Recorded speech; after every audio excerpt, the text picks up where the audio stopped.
नमस्कार लर्नर्स, आप सभी का हमारे इस प्लेटफॉर्म पार्थसारथी में स्वागत है। आज से मैं स्पोकन इंग्लिश स्टार्ट करने जा रहा हूँ। स्पोकन इंग्लिश स्टार्ट करने से पहले हम लोग ट्रांसलेशन के बारे में सीखेंगे।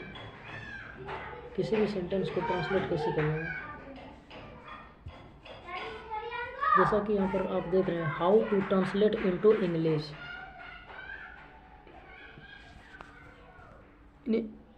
अंग्रेजी में अनुवाद कैसे करें।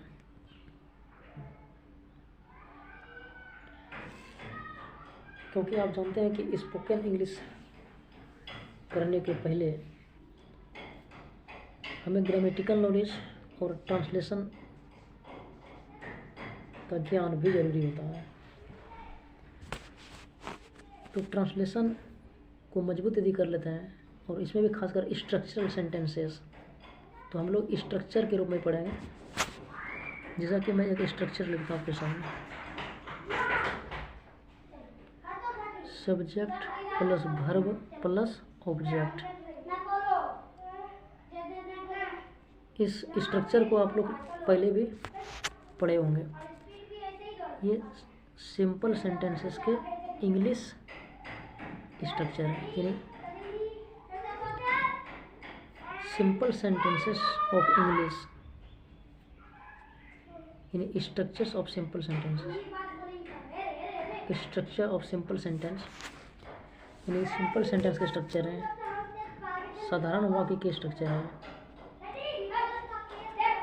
तो इसी प्रकार के स्ट्रक्चर यदि आप जान रहे हैं तो इस पर बहुत सारे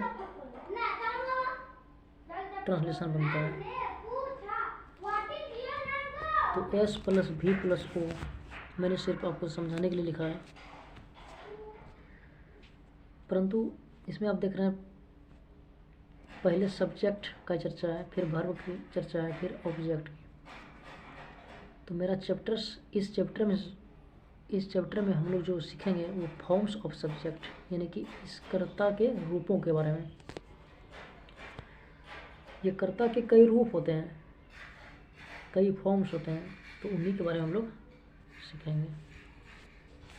तो सबसे पहले आप लोग चैप्टर 1 में फॉर्म्स ऑफ सब्जेक्ट को देख लीजिए।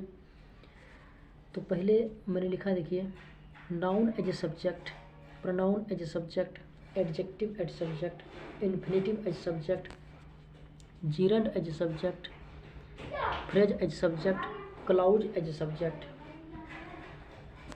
मतलब यही सब जो आप देख रहे हैं, noun, pronoun, adjective, infinitive, gerund, phrase और क्लाउज, यही सब क्या होते हैं, सब्जेक्ट रूप में आते हैं। हालांकि इनके बारे में ग्रामर में भी आप कहीं ना कहीं कुछ थोड़ा बहुत पढ़े होंगे, परंतु इन सभी के बारे में हम लोग चर्चा करेंगे। इन सभी के बारे में चर्चा करेंगे, यानी ये ट्रांसलेशन के साथ साथ हम लोग इनके बारे में भी जानकारी लेंगे। परंतु इस चैप्टर में हम लोग अभी फॉर्म्स के बारे में जान रहे हैं, सब्जेक्ट ऑफ फॉर्म्स के बारे में जान रहे हैं। तो सब्जेक्ट ऑफ फॉर्म, तो नाउन यानी कर्ता के रूप में, प्रोनाउन में सर्वनाम भी क्या है, कर्ता के रूप में सर्वनाम, फिर कर्ता के रूप में एडजेक्टिव, कर्ता के रूप में इन्फिनेटिव, कर्ता के रूप में जीरंड, और कर्ता के रूप में फ्रेज, फिर कर्ता के रूप में उपवाक्य यानी क्लाउज। तो चलिए, ये फर्स्ट स्लाइड है और फर्स्ट स्लाइड से हम लोग शुरू करते हैं। तो पहला है नाउन एज ए सब्जेक्ट। तो नाउन एज ए सब्जेक्ट यानी कि कर्ता के रूप में संज्ञा। कैसे हम लोग पहचानेंगे कि कर्ता के रूप में संज्ञा आया हुआ है। तो फर्स्ट एग्जांपल है आपका, राम गेव श्याम अ पेन, यानी राम ने श्याम को कलम दी। थोड़ा सा यहाँ पर मिस्टेक हो गया, सॉरी, यहाँ पर कलम हो गया है, ये कलम होगा, पेन। इसको आप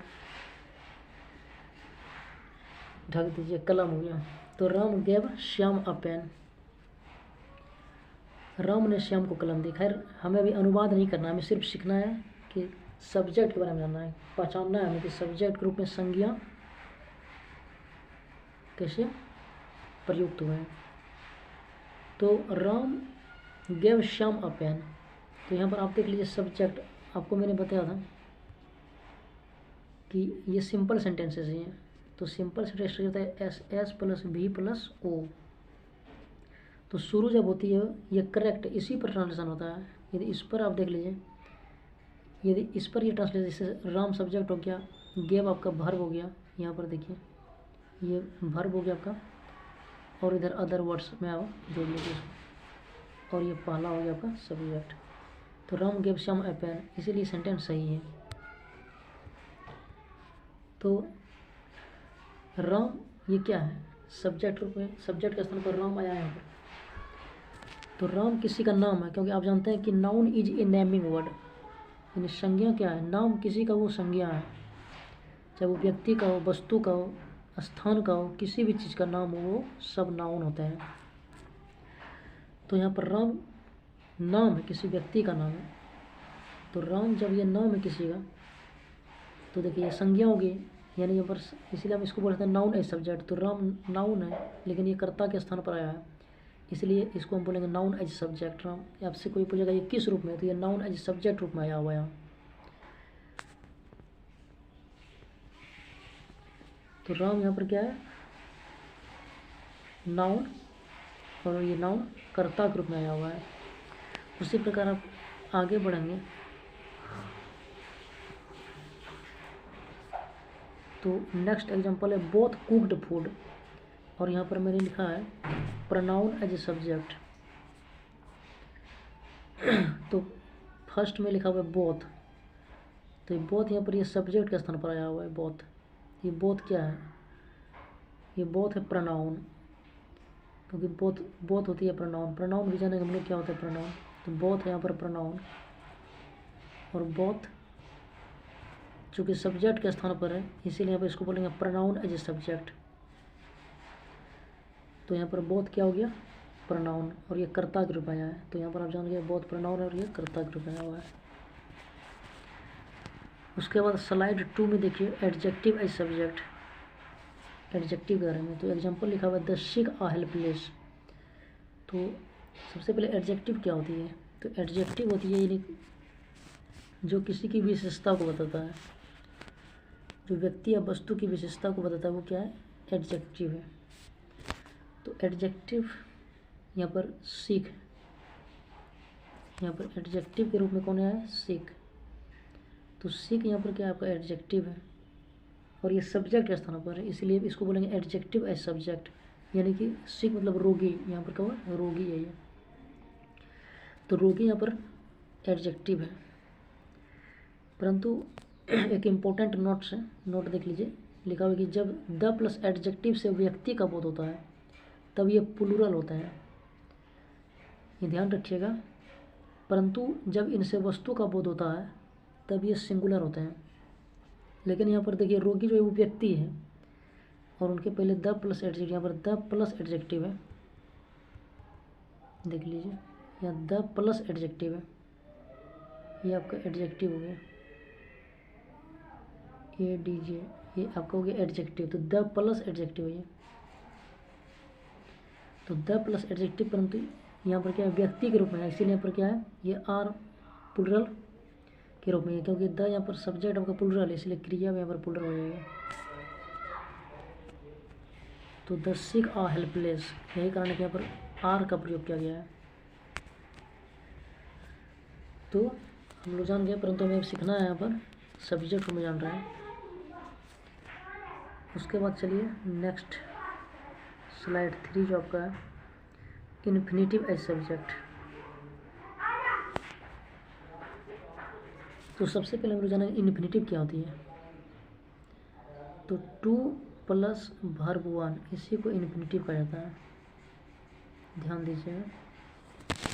2 प्लस वर्ब 1 को ही इन्फिनेटिव बोला जाता है।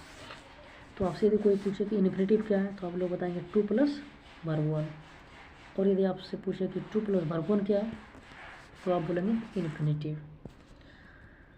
तो इन्फिनेटिव समझ गए। अब ये सब्जेक्ट रूप में कैसे आया है, तो आप लोग देख लीजिए, पहले सब्जेक्ट ही होता है सेंटेंस का फर्स्ट। तो to tell lies is a sin, तो टू टेल यहाँ पर देखिए टू, ये टू अब प्लस क्या आपका टेल वर्ब वन है, तो टू प्लस V1 हो गया, यही हो गया आपका इन्फिनिटिव, और ये सब्जेक्ट के रूप में आया है। तो इन्फिनिटिव क्या किसके रूप में आया है? सब्जेक्ट के रूप में आया है, तो इन्फिनिटिव एज सब्जेक्ट। उसके बाद अब थोड़ा सा यहाँ पर देख लीजिए, मैंने लिखा है जीरंड एज ए सब्जेक्ट। अब जीरंड क्या होती है, तो जीरंड को समझिए यहाँ पर,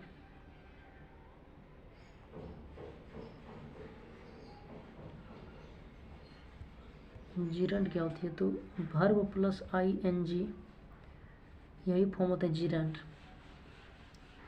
लेकिन इसको बिफोर भी बोला जाता है, ये वर्ब का चौथा रूप भी है। तो V प्लस ING, इसको जीरंड कब बोलेंगे? जब ये सब्जेक्ट के रूप में आ जाए। तो देख लेंगे यहाँ पर स्मोकिंग, यानी स्मोक प्लस ING मिलकर यहाँ स्मोकिंग हुआ है, तो स्मोकिंग यहाँ पर क्या है? वर्ब प्लस ING फॉर्म में है, ये V प्लस ING फॉर्म में है, और यह सब्जेक्ट के स्थान पर आया है, सब्जेक्ट के रूप में आया है यहाँ पर, इसलिए जीरंड एज सब्जेक्ट बोलेंगे इसको। अब नेक्स्ट स्लाइड देखिए आप, इसमें मैंने लिखा है फ्रेज एज सब्जेक्ट। एग्जाम्पल है what to do is a problem, तो कैसे जानेंगे ये फ्रेज के रूप में आया है? What to do is a problem, कैसे जानेंगे कि ये फ्रेज के रूप में आया है? तो जानिए यहाँ पर, तो यहाँ पर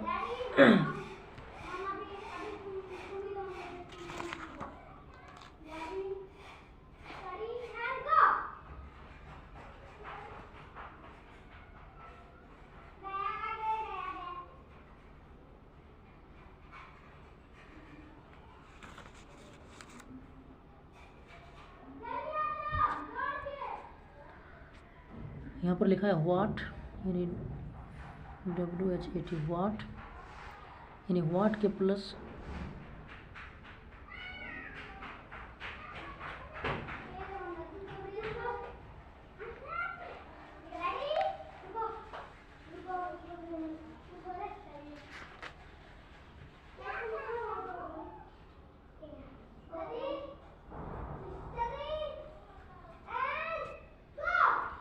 व्हाट प्लस टू डू, यानी व्हाट के साथ टू अब प्लस के बाद वर्ब, यही आपका यहाँ पर क्या फ्रेज है। इसी के रूप में यहाँ पर देखिए व्हाट टू डू, यानी क्या करें, यही आपका क्या है? फ्रेज है, और ये किसके रूप में है? सब्जेक्ट रूप में आया है। व्हाट टू डू, क्या करें, तो व्हाट टू डू यहाँ पर क्या हो गया आपका? Phrase as subject. तो क्या करें ये इसे, ये फ्रेज है ये, और फ्रेज एज सब्जेक्ट, यहाँ पर फ्रेज क्या आपका? सब्जेक्ट रूप में आया हुआ है। इसके बारे में और भी बढ़िया से जानेंगे आगे। और लास्ट में आपका clause as a subject. Clause as subject, clause कैसे जानेंगे? क्लाउज उपयोगी ग्रामर में चैप्टर नहीं है। तो क्लाउज एज ए सब्जेक्ट, यानी क्लाउज भी कई प्रकार के होते हैं, इसके बारे में चर्चा हम लोग करेंगे, लेकिन यहाँ पर सिर्फ आप जान लीजिए क्लाउज क्या है। तो वेयर सी लिव्स, यहाँ देखिए आप, वेयर सी लिव्स, वह कहाँ रहती है, यहाँ पर यही आपका क्लाउज, और क्लाउज के रूप में यहाँ पर, यानी क्लाउज सब्जेक्ट रूप में आया हुआ है। तो इस प्रकार आप समझ गए कि सब्जेक्ट अब क्या क्या हो सकता है।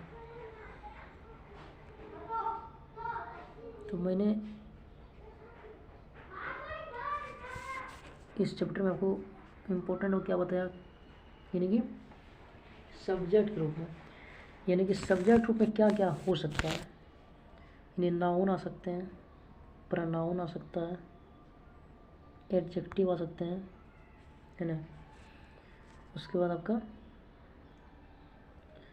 फ्रेज आ सकता है, इन्फिनिटिव हो सकता है, आपका जीरंड हो सकता है, आपका क्लाउज आ सकता है। तो ये आपको पहचानना होगा कि सब्जेक्ट रूप में कौन आया है। तो इस चैप्टर में हमें यही जानना था कि सब्जेक्ट यानी का रूप क्या है, यानी कि फॉर्म्स ऑफ सब्जेक्ट, यही चैप्टर है, कर्ता के रूप क्या है। तो उम्मीद है कि आप लोग समझ पाए होंगे। यदि नहीं समझ में तो आप कमेंट भी कर सकते, कमेंट करके बता सकते हैं, तो मैं इस पर विचार करके फिर आपको बताऊंगा। कहीं भी प्रॉब्लम तो आप 2 बार 4 बार पूछ सकते हैं, कोई दिक्कत नहीं है। तो इस प्रकार आप सबको बहुत बहुत धन्यवाद। तो आपने महत्वपूर्ण चैप्टर को पढ़ा और आप लोग खुश रहें। फिर बाद में मिलते हैं नेक्स्ट वीडियोज़ के साथ। धन्यवाद।